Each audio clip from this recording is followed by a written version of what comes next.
तो आज हम शुरू करने वाले हैं एपिसोड 5 हमारे डेटा स्ट्रक्चर्स एंड एल्गोरिथम्स का। और आज हम क्या जानेंगे? आज हम ये जानेंगे कि डिफरेंट डेटा स्ट्रक्चर्स में हम लोग कैसे अलग अलग ऑपरेशंस करते हैं। लाइक इंसर्शन कैसे करते हैं, इंसर्शन की बात कर लें, डिलीशन की बात कर लें, ठीक है। एक्सेस कैसे करते हैं एलिमेंट्स को, ठीक है। ट्रैवर्सिंग मतलब एक्सेस कैसे करते हैं, ठीक है। और सर्चिंग सर्चिंग कैसे करते हैं, ठीक है। तो ये सब हम जानेंगे। तो सबसे पहले अगर हम देखें तो एरे की बात कर लें। तो एरे का इंसर्शन अगर तुम देखो, ओ एफ एन है, deletion time O of N है, searching time O of N है, और access time O of one है। तो ये एसिम्प्टोटिक नोटेशन मैंने तुम्हें बताया ही था कि अच्छा ठीक है, वर्स्ट केस सिनेरियो हम देखते हैं कि इंसर्शन वर्स्ट केस में कितना टाइम लेगा, ठीक है। अब ये सब मैं तुम्हें बताऊंगा, अभी बताऊंगा कि कैसे ये है, ठीक है। तो चलो इंसर्शन से शुरू करते हैं, ठीक।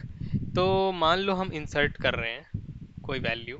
पहली बात तो पहली बात तो एरे में होना चाहिए जगह, ठीक है, तभी इंसर्ट कर पाओगे, ऑब्वियस सी बात है। क्योंकि एरे पहले से प्री डिफाइंड होता है, तो उसमें अगर जगह नहीं होगी तो तुम इंसर्ट कर ही नहीं पाओगे, ठीक है। एरे फुल है तो पहले तो हम ये चेक करेंगे कि एरे में जगह है कि नहीं है, ठीक है। तो अगर एरे में जगह नहीं होगी तो हम कह देंगे कि इंसर्शन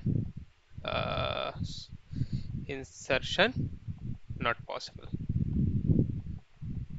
या कुछ भी, मतलब तुम्हारे हिसाब से कि जगह नहीं है, नो स्पेस। हाँ, नो स्पेस या ऐसे करके कुछ भी कह सकते हो तुम, ठीक है। तो ये एरे की बात हो गई। अब क्या है, ये जगह कैसे नहीं है, ठीक है। तो ये सब कह सकते हो। अब डिपेंड करता है, तुम्हारे पास तीन जगह हैं, अगर तुम एंड में ऐड करोगे, या फिर तुम बीच में ऐड करोगे, या तुम स्टार्टिंग में ऐड करोगे, यही तीन तो ऑप्शन बनेंगे तुम्हारे पास, है ना। तो तुम क्या होगा कि मान लो 11 है हमारा एलिमेंट, अगर मुझे एंड में ऐड करना है तो मैं एक ही बार में ऐड कर दूंगा, क्योंकि एंड में ही मेरे पास जगह खाली है, ठीक है। सीधे ऐड कर दूंगा, या बेसिकली जहाँ पे भी मेरे पास जगह खाली है मैं डायरेक्ट ऐड कर सकता हूँ, क्योंकि मैं डायरेक्ट एक्सेस कर सकता हूँ। एक्सेस का टाइम मेरा ओ ऑफ वन है, तो एक्सेस में किसी को भी कर सकता हूँ अगर मेरा पोजीशन खाली है वो, ठीक। लेकिन अगर मुझे ऐसी जगह पे इंसर्ट करना है जहाँ पे पहले से एलिमेंट है, ठीक। मान लो मान लो मुझे वैल्यू यहाँ इंसर्ट करनी है 6 की जगह पे, और मैं चाह रहा हूँ कि सब एक एक वैल्यू आगे शिफ्ट हो जाए, तो मुझे शिफ्टिंग भी करनी पड़ेगी पहले।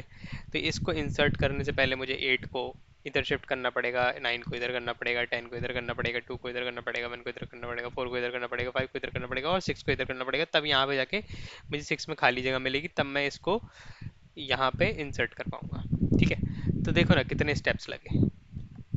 तो सिमिलरली अगर वर्स्ट केस सिनेरियो अगर देखा जाए, तो हम ऐसे ही चेक करते हैं कि कितने स्टेप्स लगे, ठीक। तो वही है कि अगर तुम्हें सारे के सारे एलिमेंट शिफ्ट करने पड़ रहे हैं, सारे के सारे एलिमेंट शिफ्ट करने पड़ रहे हैं, तो तुम्हारे जितने भी एलिमेंट्स हैं उतना टाइम लगेगा, मतलब ओ ऑफ एन। तो यही वर्स्ट केस हो गया, तो इंसर्शन में हो गया वर्स्ट केस। अब मान लो तुम्हें डिलीट करना है, ठीक है, डिलीट करना है। लेकिन क्योंकि तुम्हें बताया कि एरे क्या ऑप्शन फॉलो करता है कि कंटिन्यूस फैशन में होना चाहिए एलिमेंट्स। तो अब मान लो तुम्हें ये 6 ही डिलीट करना है, ठीक है। 6 डिलीट करना है, तो 6 तुम पहले डिलीट करोगे। 6 मतलब डिलीट क्या करोगे तुम, 6 को टेक्निकली 5 इसके ऊपर ओवरराइट कर दोगे, 5 के ऊपर 4 कर दोगे, 1 इधर कर दोगे, 2 इधर कर दोगे, 10 इधर कर दोगे, 9 इधर कर दोगे, और 8 इधर कर दोगे, ठीक है। तो ये तरीका हो जाएगा, और 6 तुम्हारा फिर ओवरराइट हो जाएगा 5 से, और 6 हो जाएगा एरे में से गायब, ठीक। तो इसीलिए ये भी ओ ऑफ एन हो गया। अब बात आती है सर्चिंग की, ठीक। सर्चिंग का शायद मैंने तुम्हें पहले बताया भी है, हल्का सा आइडिया दे, लेकिन आज हम थोड़ा सा डिटेल में बात करेंगे। अब मान लो तुम्हें एक वैल्यू सर्च करनी है, ठीक है। मान लो 9। अब टू द ह्यूमन आइज मुझे दिख रहा है, मुझे दिख रहा है कि अच्छा 9 यहाँ है, मैं सीधे 7 पे जाऊंगा। लेकिन कंप्यूटर को कैसे बताओगे कि तुम 7 पे जाओगे, या तुम्हें कैसे पता कि अगर कंप्यूटर उसे चेक कर रहा है तो कंप्यूटर को कैसे पता चलेगा कि वो 7 पे है, ठीक है। तो वो क्या करेगा, अगर लीनियर अगर मैं देखूं तो वो क्या करेगा, भाई 9 मैं एक स्टोर कराऊंगा, और फिर चेक करूंगा हर नंबर से कि क्या भाई तुम 9 हो। सारे गेट खोल खोल के देखूंगा। एक तरीके से ये है, ए मान लो कि तुम्हारे पास बहुत सारे कमरे हैं, बहुत सारे कमरे हैं, होटल रूम है, बहुत सारे कमरे हैं। तुम्हें नहीं पता कौन से कमरे में 9 है, ठीक है, ऑब्वियसली बात है। तो बाहर से तुम कैसे पता लगाओगे, तो क्या करोगे, जाओगे यहाँ, गेट खुलवाओगे, चेक करोगे क्या 9 यहाँ पे है, नहीं है, ओ सॉरी, आगे बढ़ेंगे। क्या 9 यहाँ पे है, नहीं यहाँ पे है, क्या 9 यहाँ पे है, क्या 9 यहाँ पे है, ऐसे करेंगे हम लोग, ठीक है।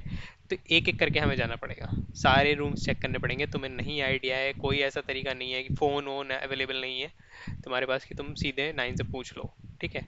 तो बस ऐसे ही एक एक करके चेक करना पड़ेगा। तो हम यहाँ पे भी ऐसे ही करेंगे कि एक एक करके चेक करेंगे, क्या 9 यहाँ पे है, नहीं है, क्या 9 यहाँ पे है, नहीं है, आगे बढ़े, क्या 9 यहाँ पे है, नहीं है, नहीं है, नहीं है, नहीं है, नहीं है, हाँ यहाँ मिल गया। तो 9 को हमने पकड़ लिया। तो हमने 7th इंडेक्स पे जाके 9 को पकड़ा। अब मान लो ये लास्ट में होता तो, यहाँ लो, यहाँ पे 11 है, मेरे 11 सर्च करना होता तो मैं सब पे जाता और लास्ट में मुझे मिलता, तो मुझे मिलता 11 स्टेप्स में। मैं चेक करता, गेट खुलवाता, पूछता क्या 9 हो, ये सॉरी 11 हो, क्या 11 हो, नहीं हो, आगे बढ़ता। 11 बार करता मैं ये, है ना।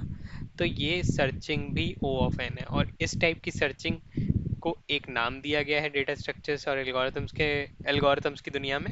इसे कहते हैं लीनियर सर्च, ठीक है, लीनियर सर्च कहते हैं इसे, जिसमें तुम एक एक करके सारे एलिमेंट्स चेक करते हो, कंपेयर करवाते हो, और फिर पता लगाते हो कि तुम्हारा एलिमेंट किस इंडेक्स पे है या फिर है भी कि नहीं है, ठीक है। तो इसे कहते हैं लीनियर सर्च। अब मान लो मैं 12 को सर्च कर रहा होता, 12 तो इसमें है ही नहीं, तो मैं तो पूरा पहले ट्रैवर्स करता, तब मुझे पता चलता 12 इसमें नहीं है, तब मैं डिक्लेयर करता कि अच्छा भाई 12 इसमें नहीं है, 12 अवेलेबल ही नहीं है, ठीक है। तो ये हो जाएगा लीनियर सर्च। तो आज हमने क्या करा, एरे के चारों ऑपरेशंस को देख लिया है, ठीक है। एक्सेस तो तुम डायरेक्ट कर सकते हो, तुम्हें अगर एरे का 3 एक्सेस करना है, basically you are accessing this block, ठीक है। तो ये तुम्हें रिटर्न दे देगा कि अच्छा ठीक है 5 है, तो वो 4 है तुम्हारा आंसर, ठीक है। तो एक्सेस तुम ओ ऑफ वन की उसमें कर सकते हो, तुम्हें ऐसा नहीं है कि तुम्हें सब पे जाके देखना पड़ेगा, जो कि तुम्हें लिंक लिस्ट के केस में देखना पड़ेगा, ठीक है, क्योंकि लिंक लिस्ट में तुम डायरेक्ट नहीं पहुंच सकते। मैंने क्या बताया था, स्टार्टिंग से हमेशा जाना पड़ता है लिंक लिस्ट में ना। तो लेकिन लिंक लिस्ट के सारे ऑपरेशंस की बात हम आगे करेंगे। एक हल्का सा तुम्हें एग्जांपल दिया कि लिंक लिस्ट में ऐसे नहीं होता वो ओपन, तो तुम्हें सारे एलिमेंट पे जाना पड़ेगा। लिंक लिस्ट का ऑपरेशन हम बाद में देखेंगे, अगली वीडियो में लिंक लिस्ट का ही ऑपरेशन देखेंगे हम। तो अभी मेरा हो गया इंसर्शन, मैंने देख लिया कैसे ओ ऑफ एन ले रहा है, डिलीशन मैंने देख लिया कैसे ओ ऑफ एन ले रहा है, सर्चिंग मैंने देख लिया कैसे ओ ऑफ एन ले रहा है, और एक्सेस भी देख लिया मैंने कैसे ओ ऑफ वन ले रहा है। तब तक के लिए भाई साथ जुड़े रहो, सब्सक्राइब करो, लाइक करो, और शेयर करो वीडियो को, ठीक है, ताकि बाकी लोग भी इसका फ़ायदा उठा सकें। और बस एक एक करके सीखते जाएंगे, आगे बढ़ते जाएंगे, ठीक है। टाटा, बाय बाय, जल्दी आना अगली वीडियो में, मिलते हैं तुमसे।